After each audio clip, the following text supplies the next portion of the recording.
Why do most people fail? It's a question that cuts to the core of human existence, a riddle whispered in the shadows of unfulfilled dreams, a truth buried beneath the wreckage of broken ambitions.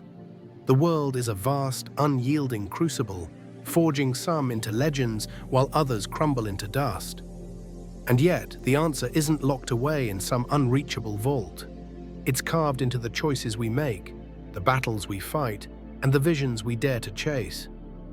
Rockefeller, a titan who rose from the humblest soil to command an empire, saw through the fog of failure. His wisdom, etched in letters to his son, isn't just a relic of the past.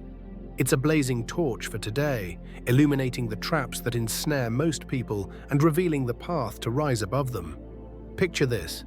A man stands at the edge of a cliff, the wind howling, the abyss yawning below.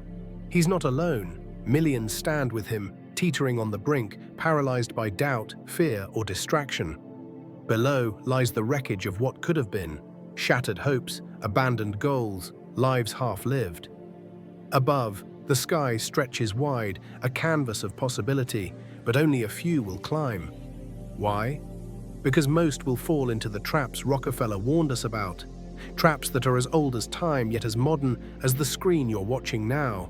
These are not mere mistakes. They are chains forged by the mind, habits that bind and illusions that blind. But you can break free, you can rise.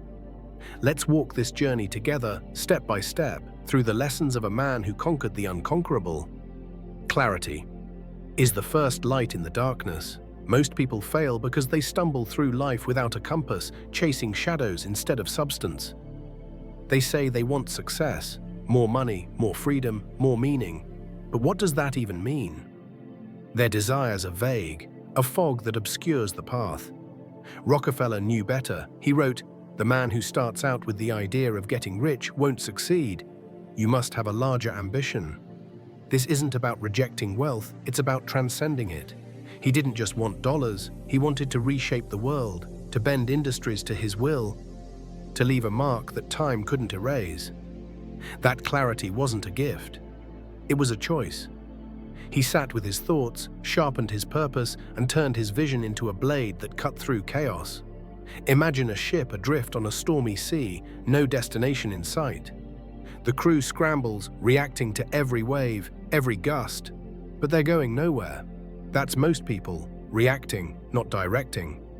Now picture Rockefeller at the helm, eyes fixed on a distant shore, steering with precision while others flounder. Clarity gave him that power. Without it, you're a wanderer, pulled by every tide, never reaching harbor. What's your shore? What's your larger ambition? Not just a job or a paycheck, something bigger, something that stirs your soul. Define it, see it, feel it, because if you don't know where you're going, you'll never get there. But clarity alone isn't enough. Fear lurks in the shadows, waiting to strike. It's the second trap, a silent thief that robs you of your future before you even begin. Most people fail because they're terrified of losing, of failing, of being seen as less than they hoped. They stay small, safe, cocooned in comfort, while the world marches on without them. Rockefeller faced fear too, but he didn't bow to it. "I always tried to turn every disaster into an opportunity," he wrote. Disaster wasn't a death sentence, it was a doorway. When rivals attacked, when markets crashed, when the government turned against him, he didn't retreat. He adapted, he learned, he thrived.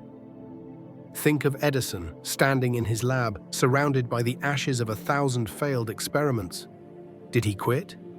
No.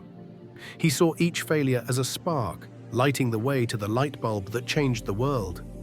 Fear didn't own him, courage did, and courage isn't the absence of fear, it's the decision to move through it. Rockefeller took risks, bold, calculated leaps into the unknown. He invested in oil when it was a gamble, built pipelines when others scoffed, expanded when caution screamed to stop. Success demands that you step off the cliff, trusting you'll find wings. What's your cliff? What fear holds you back? Name it. Face it. Because the only true failure is refusing to try. Now, even with clarity and courage, you'll falter without discipline, the third trap that claims so many. Most people fail because they dream big but act small. They talk of greatness but sleep through the mornings that could make it real. They're swayed by whims, distracted by noise, undone by inconsistency. Rockefeller was different. His life was a symphony of discipline, every note deliberate, every rhythm precise. "Do not be afraid of work that has no end," he told his son. "Success isn't a single heroic act. It's 1,000 quiet choices, day after day, brick by brick." Look at Ford, hunched over his workbench, perfecting the assembly line. It wasn't glamorous, it was relentless. Hours turned into years, but he didn't waver. Discipline turned his vision into steel and rubber, into cars that rolled across a nation. Today, the distractions are louder, screens buzzing, notifications flashing, a world begging for your attention. But discipline says no. It carves out time, guards your focus, builds habits that endure. Are you disciplined? Do you rise when others sleep? Do you choose the hard path when the easy one beckons? If not, your dreams will stay dreams, beautiful, fleeting, and unrealized. Discipline leads us to the fourth trap, short-term thinking.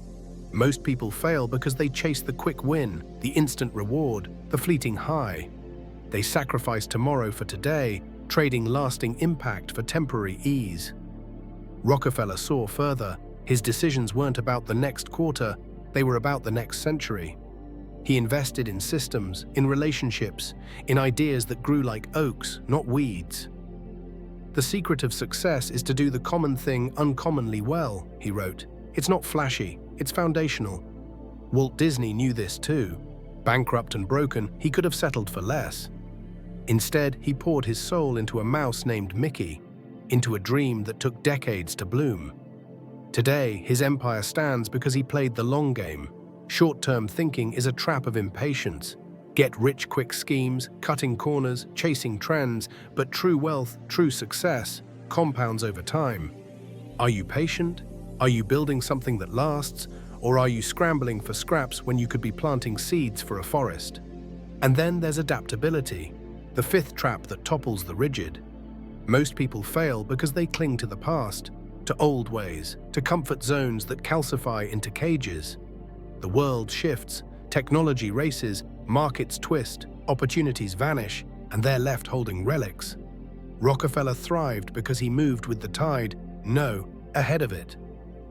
If you want to succeed, you should strike out on new paths rather than travel the worn paths of accepted success, he urged.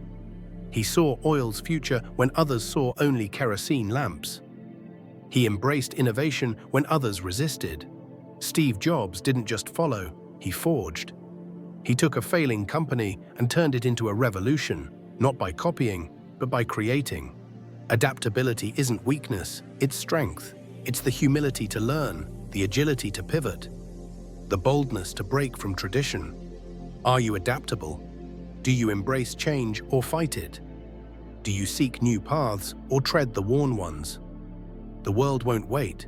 It rewards the nimble, the curious, the brave. Gratitude comes next, the sixth trap, subtle yet deadly. Most people fail because they fixate on what's missing. More money, more time, more luck, blinding themselves to what's already theirs. They curse their lot while others build with less. Rockefeller, for all his wealth, stayed grounded. "I believe that every right implies a responsibility, every opportunity, an obligation, every possession, a duty," he wrote. He saw abundance not as entitlement, but as a call to action.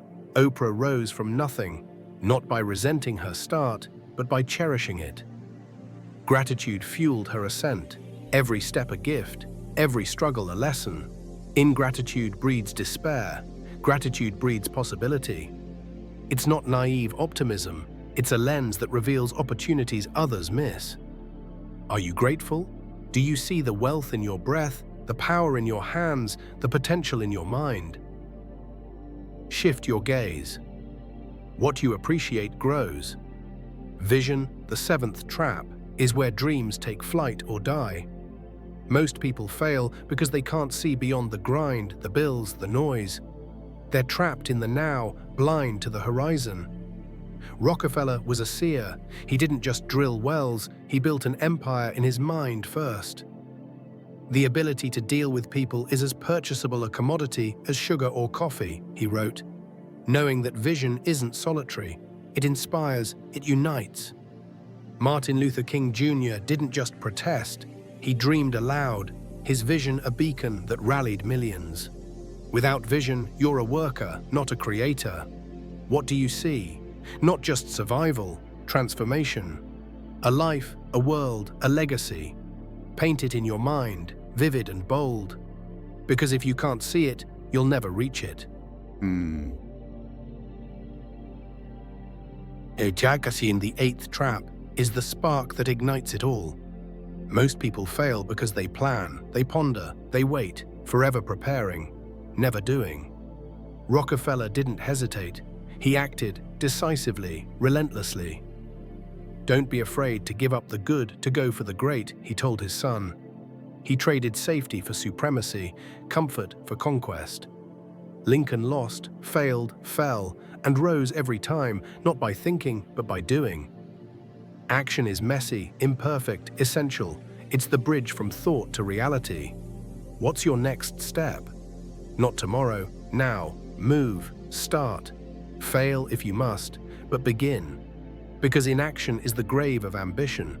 Resilience, the ninth trap, tests your soul.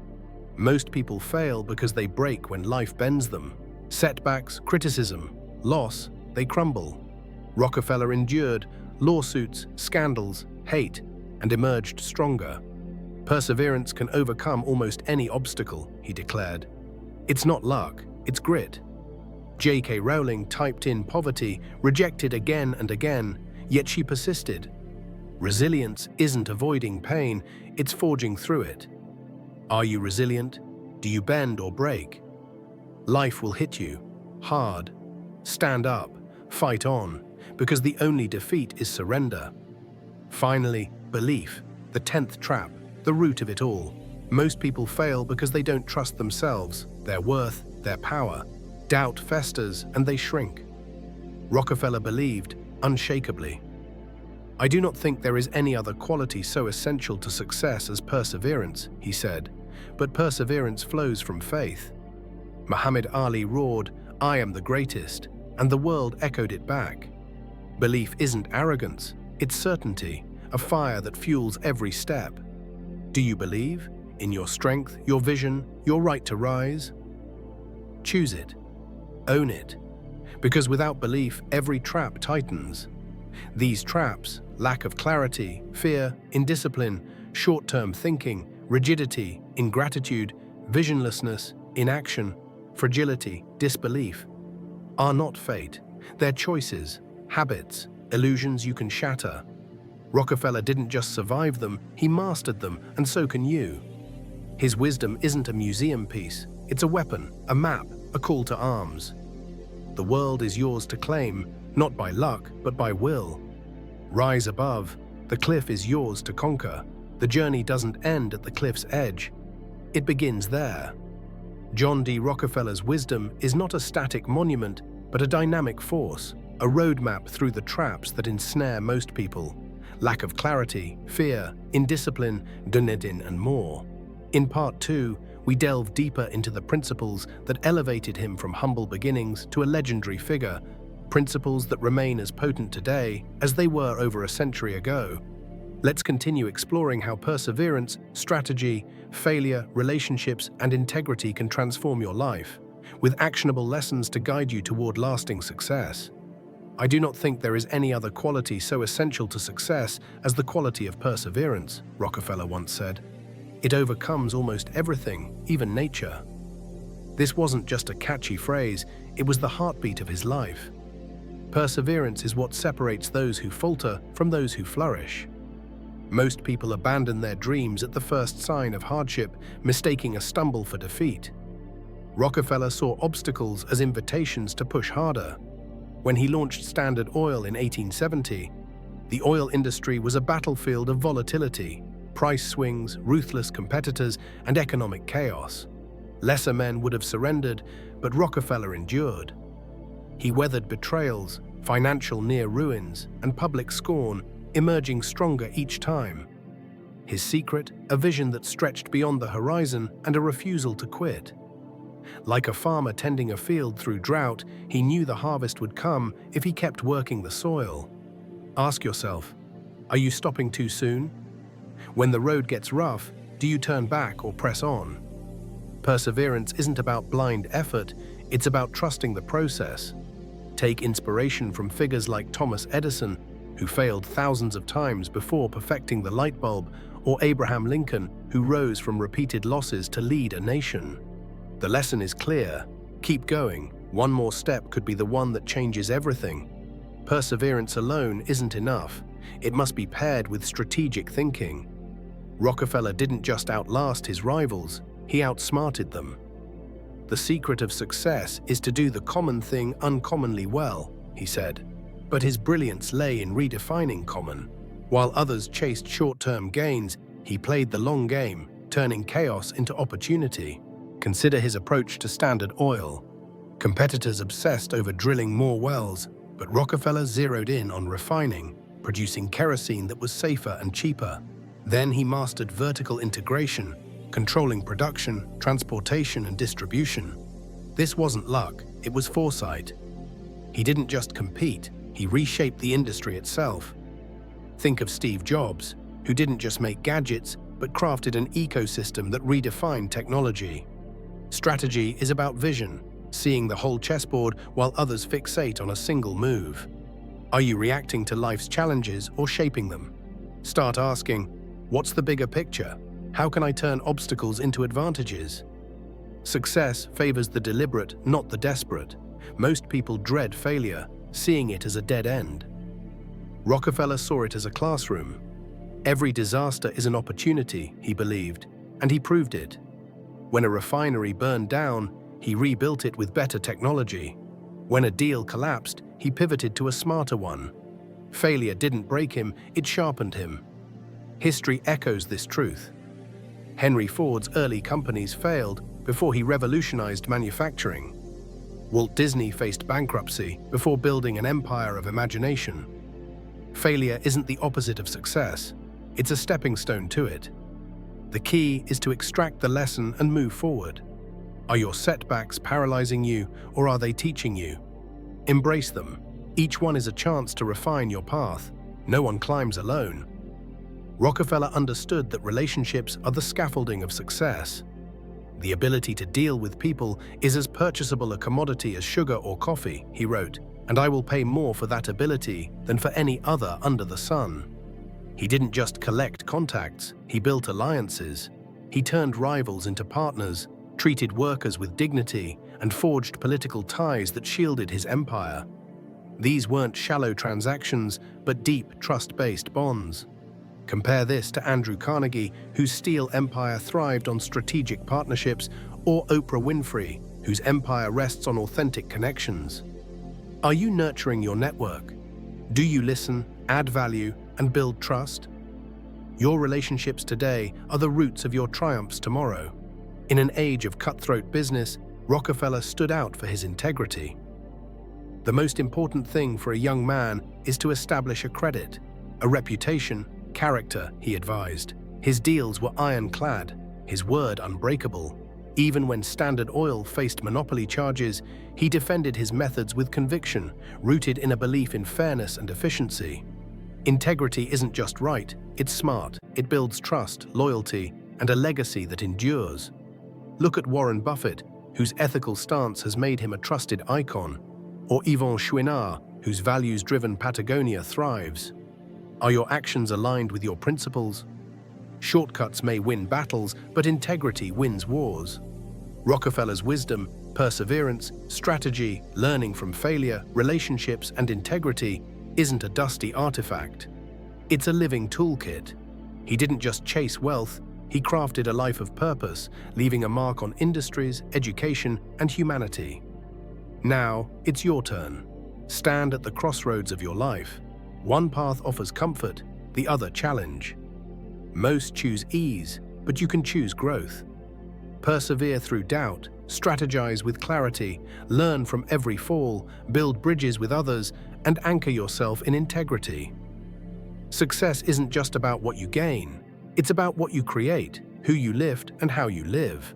So, what will you build? The tools are in your hands, the cliff looms, but you have wings. Leap. If you found value in this video, don't forget to like it to show your support, share it with friends who could benefit too, and subscribe to join our community for more content like this. Your engagement helps us grow and keeps the conversation going. Let's make an impact together. Like, share, and subscribe now.